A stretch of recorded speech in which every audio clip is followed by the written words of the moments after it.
আচ্ছা, এই যে বিষয়টা আমার খুব ভালো লাগলো, আপনি কেন এই উদ্যোগটা নিলেন?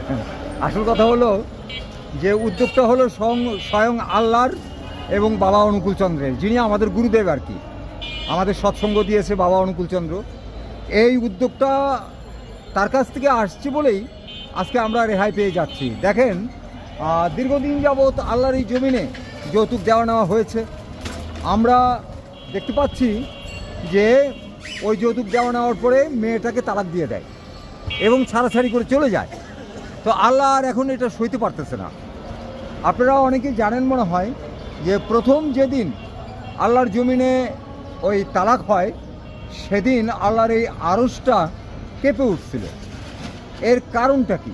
এর কারণ হলো যে আল্লাহ ওই মাটাকে সৃষ্টি করেছেন, তো মার আজকে তালাক হয়ে গেছে, এখন সে সমাজে কোথাও সে জায়গা পাচ্ছে না।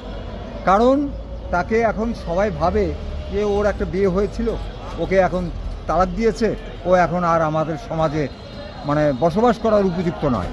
তাই এইভাবে ওই মাটাকে খুব মানে কষ্ট পেতে হয়। তো আল্লাহ ওই মার সাথে নিজেও কষ্ট পেয়েছেন। তাই এখন আর আল্লাহ চাচ্ছে না যে ওই মার মতো আর কোনো ঘরে এরকম আল্লাহর নিয়ম না মেনে তালাকপ্রাপ্ত একটা মা রাস্তাঘাটে ঘোরাফেরা করুক।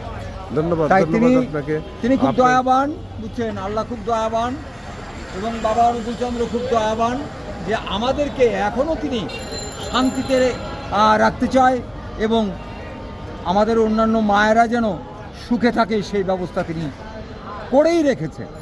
এখন আমাদের একটাই কাজ, সেটা হলো তার নিয়ম মাফিক যা কিছু করা। ধন্যবাদ আপনাকে। আপনাকেও অনেক ধন্যবাদ। বেঁচে থাকবেন, শরীর স্বাস্থ্য ভালো রাখবেন, সময় মতো খাওয়া দাওয়া করবেন।